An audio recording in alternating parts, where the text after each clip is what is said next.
Ahora estamos listos para leer la palabra del Señor. Sí, si tienen una copia de la palabra del Señor, vamos a estar en Ageo capítulo 1. Lo van a ver en pantalla también. Si se pueden mantener de pie conmigo mientras leemos la palabra del Señor.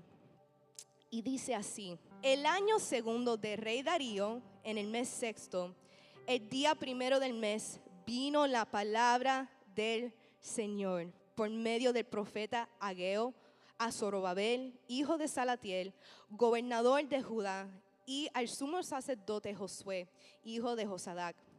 Así dice el Señor de los ejércitos: este pueblo dice, no ha llegado el tiempo. ¿Alguna vez has dicho eso al Señor?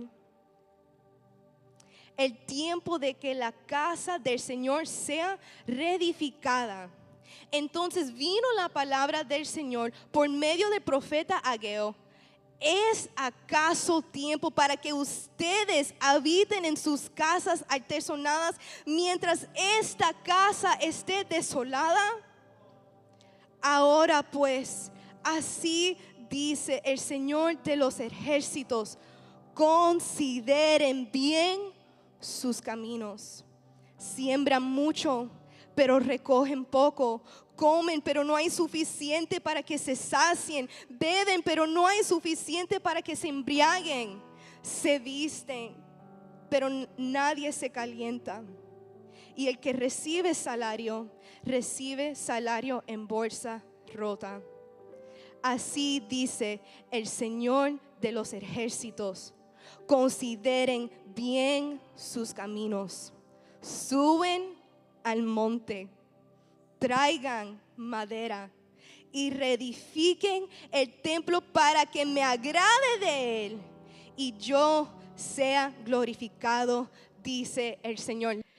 Entonces, aquí hemos leído en el libro de Ageo que el pueblo de Israel se está encontrando en este momento muy clave.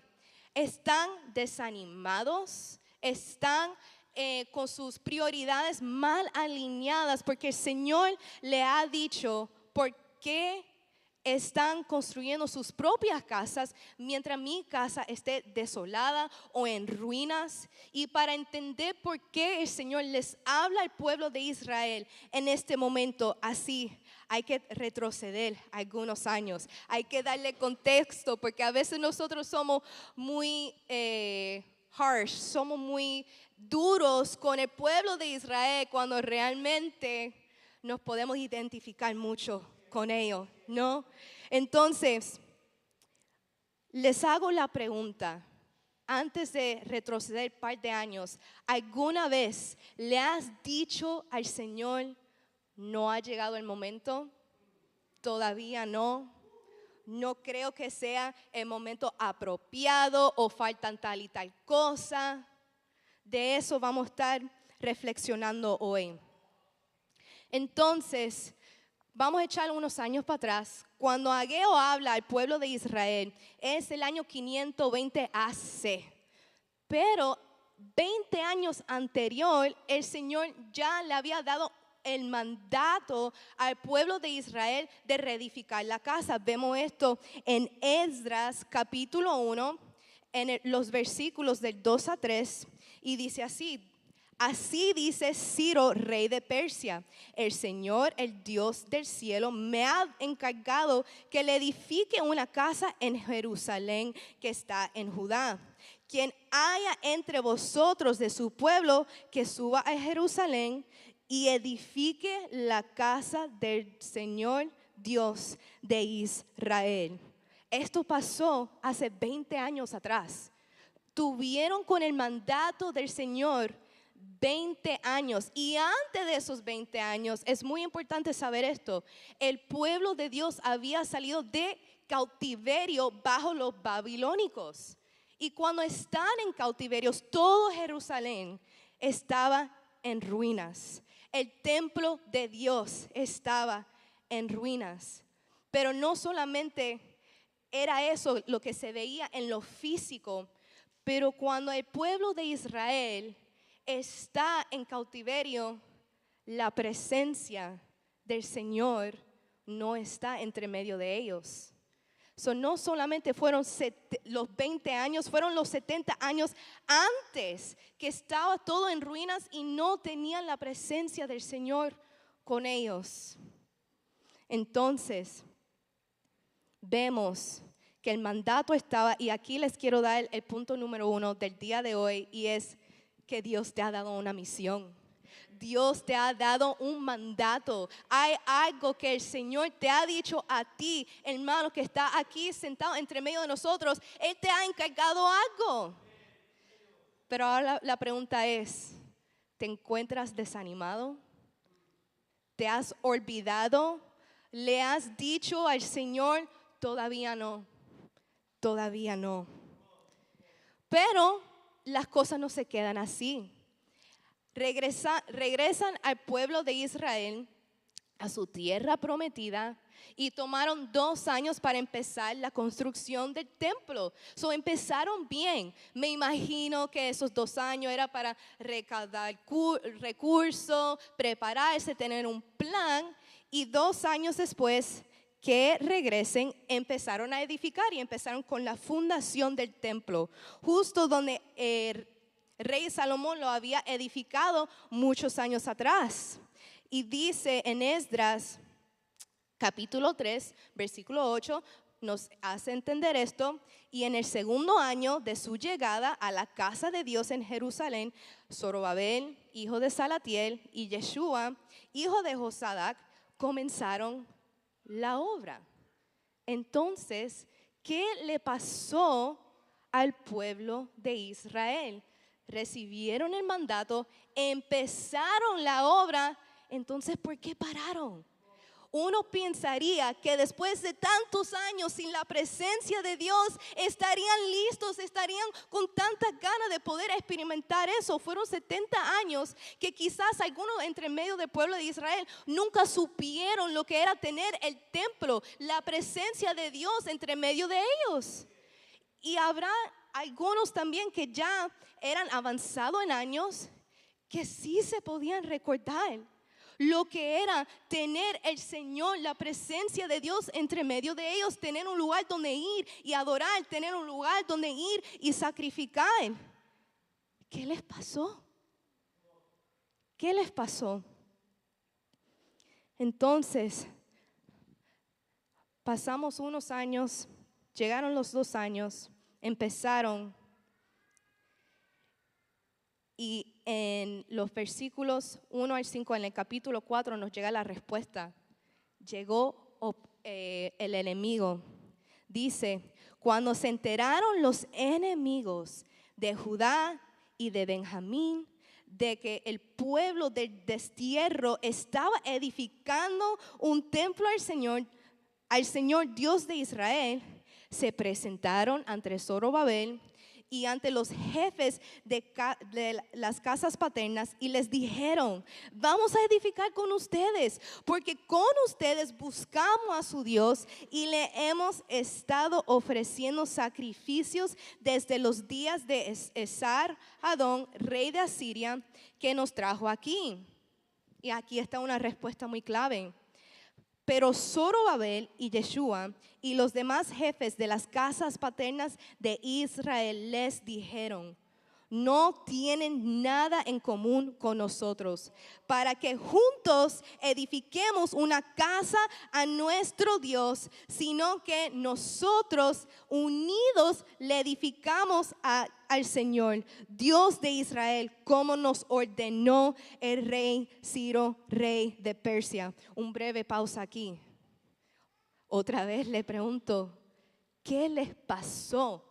Empezaron la obra, fueron enfrentados con estos enemigos y le están diciendo que no, ustedes no tienen nada en común con nosotros. Por aquí vamos bien, ¿verdad? Por aquí vamos bien. Entonces, ¿qué les pasó? Continúa diciendo, entonces el pueblo de aquella tierra, es decir, los enemigos del pueblo de Israel, se puso a desanimar al pueblo de Judá y atemorizarlos para que dejaran de edificar. Tomaron a sueldo consejeros contra ellos para frustrar sus propósitos. Todos los días de Ciro, rey de Persia, hasta el reinado de Darío, rey de Persia. 18 años paralizados con el llamado del Señor, con el mandato del Señor, todo porque llegó el enemigo.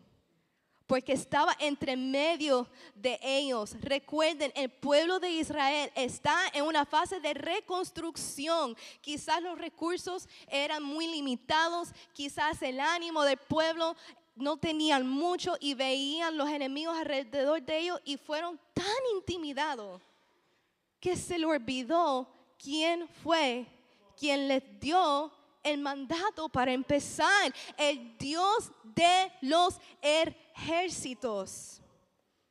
Pero aquí les voy con el segundo punto del día de hoy.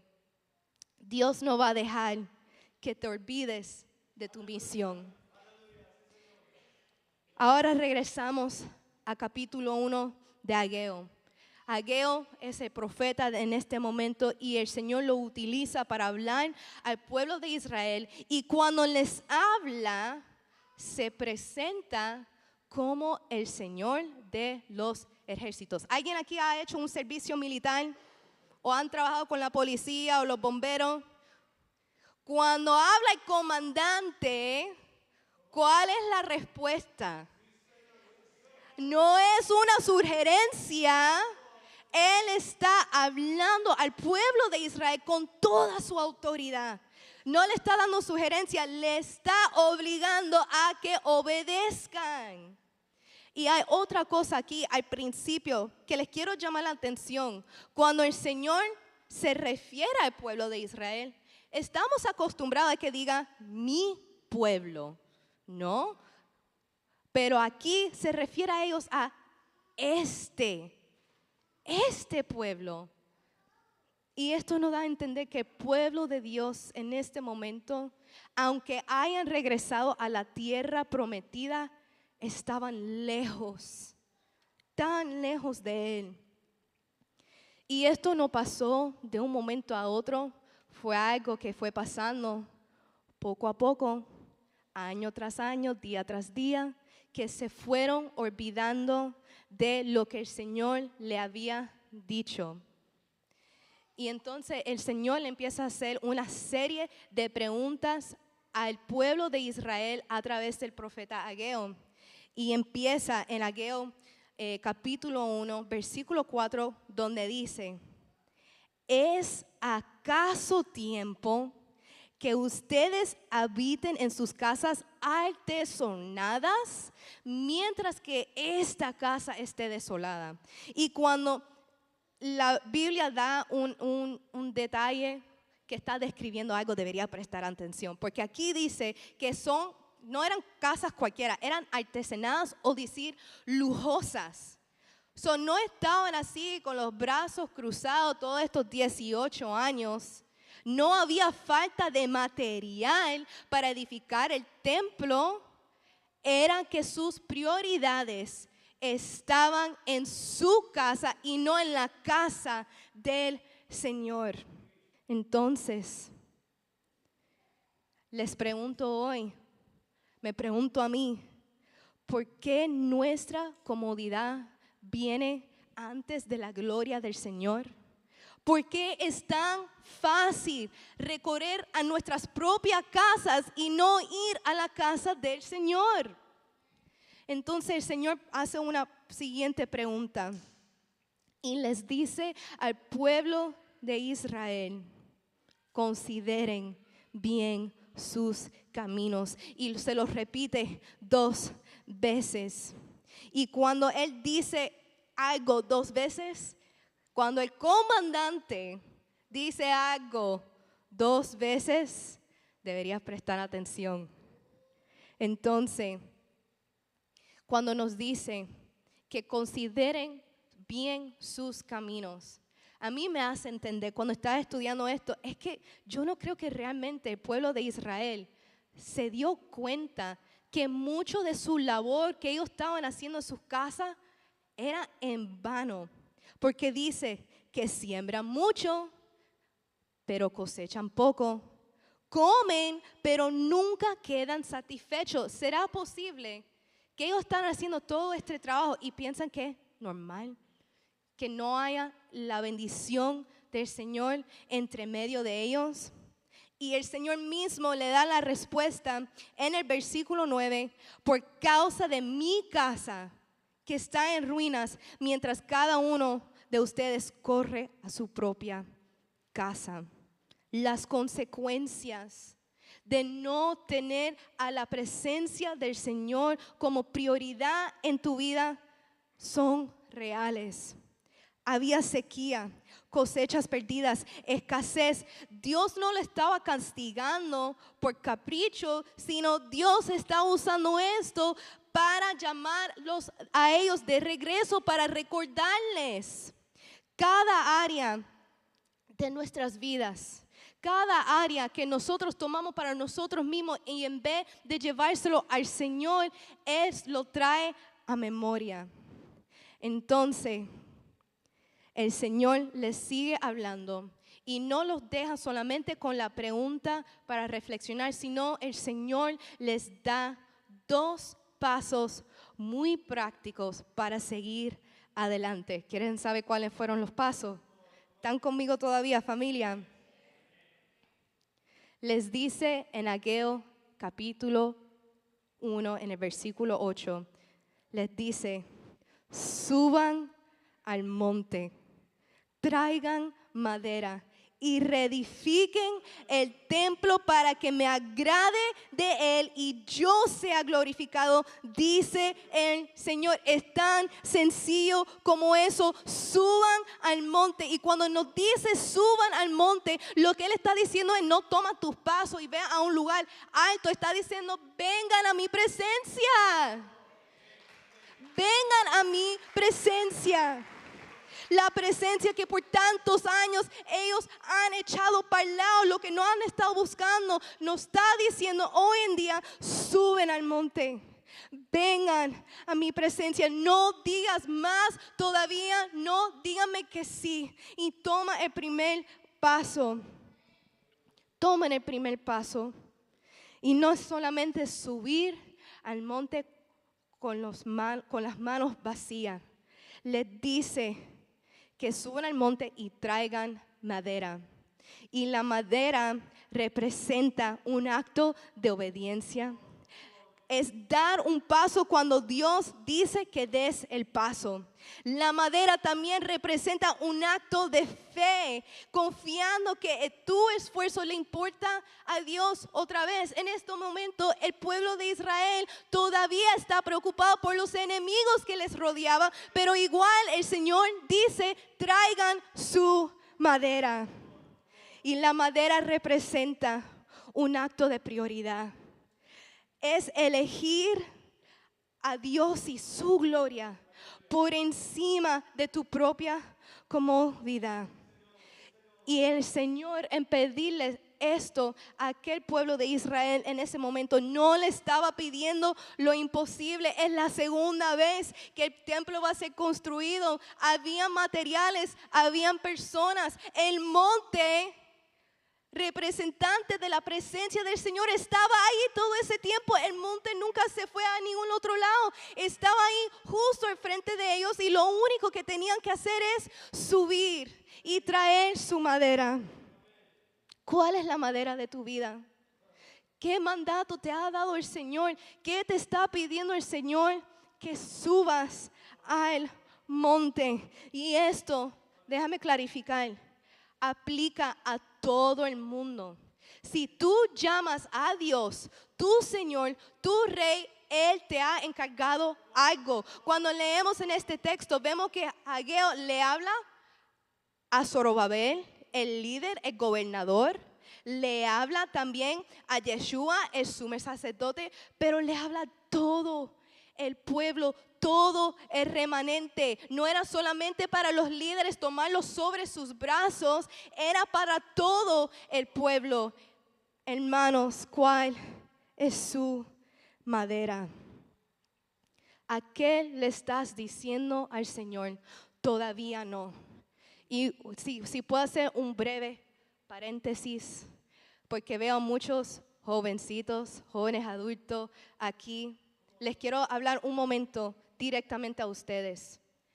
No le crean la mentira del enemigo que tendrás el tiempo después, porque entre medio de ese remanente habían jóvenes adultos como ustedes. No le crean la mentira del enemigo que dice, oh, cuando me gradúe de la high, cuando tenga mi carrera, cuando tenga mi esposo, esposa, cuando tenga mis hijos, porque you keep moving the goalposts. Si es tan fácil ahora, en este momento, y a nosotros adultos también, si es tan fácil decir, si tengo esto, entonces en ese momento lo hago. Si tengo lo otro, y seguimos moviendo el poste, y como el pueblo de Israel nos podemos encontrar 18 años atrás, 20, 50, el número que sea, no le crean al enemigo esa mentira. Entonces el Señor le ha puesto estas preguntas al pueblo de Israel y a nosotros hoy. Y aquí les quiero dar el punto número 3 de hoy, y con esto vamos a ir terminando. Punto número 3. Dios no te va a dejar desanimado. Y esta parte de la historia, it's my favorite, y es donde más quiero que estén conmigo. Dios sí habla, nos corrige, nos trae convicción, y eso puede doler y se puede sentir incómodo, pero el Señor no lo deja en solamente eso. Entonces el Señor le da una oportunidad al pueblo de Israel responderles, y así fue como ellos respondieron. Y dice en el versículo 12, Zorobabel, hijo de Salatiel, y Josué, hijo de Josadac, el sumo sacerdote y todo el remanente del pueblo obedecieron la voz del Señor su Dios y las palabras del profeta Ageo, como el Señor su Dios lo había enviado. Y el pueblo temió al Señor. Dos palabras que al principio definió al pueblo de Israel, que fue todavía no. Ahora lo cambiamos por dos palabras muy distintas, y es que obedecieron y temieron al Señor. No tuvieron que debatirlo más entre ellos, no tuvieron que tener más discusiones y pensar. En ese momento, después que Dios le habló, después que Dios se lo trajo a su memoria, ahí mismo en ese momento en sus corazones dijeron, no más, Señor, ahora digo que sí. Ahora digo que sí. La obediencia es el primer paso de fe. Las circunstancias a sus alrededores no había cambiado todavía. El enemigo seguía ahí rodeándoles. Pero aún así, aunque quizás no se sentían listos en ese momento, tomaron ese primer paso en decir que sí. Y el temor al Señor, la reverencia que por tantos años habían echado para un lado, regresó. Y ahora les responde el Señor.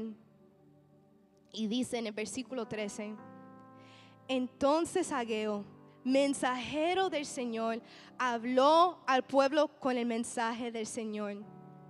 Yo estoy con ustedes, declara el Señor. Y este es el punto clave. El pueblo no había puesto ni un ladrillo, todavía no habían tomado un paso hacia el monte, simplemente habían dicho que sí, y el Señor ya les dijo, yo estoy con ustedes. La presencia de Dios no llega como recompensa de un proceso finalizado. Otra vez, el templo seguía en ruinas. Todavía no han subido al monte, pero el Señor ya les dice y les declara: mi presencia está con ustedes. Él está con ustedes. Y el Señor no nos deja desanimados. En el versículo 14 dice: y el Señor despertó el espíritu de Zorobabel, hijo de Salatiel, gobernador de Judá, y el espíritu de Josué, hijo de Josadac, el sumo sacerdote, y el espíritu de todo el remanente del pueblo. Y vinieron y comenzaron a trabajar en la casa del Señor de los ejércitos, su Dios. Dios despertó por lo que más de 20 años estaba dormido. Se lo despertó en sus líderes, pero se lo despertó en todo el remanente, en todo el pueblo. Y no fue que otra vez las circunstancias no han cambiado. Lo que lo despertó fue la obediencia a Él.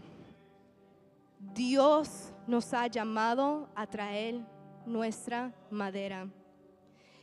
Nos has llamado a que participemos con Él en la construcción del templo de su reino, a priorizar su presencia y a obedecer su voz.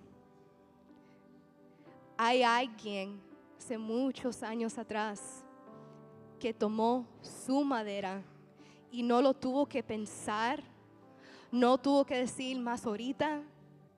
Jesús cargó su madera sobre su espalda, sobre su cuerpo, subió al monte por ti y por mí, para no solamente edificar un templo, sino edificar en nosotros un lugar donde la presencia del Señor siempre puede habitar.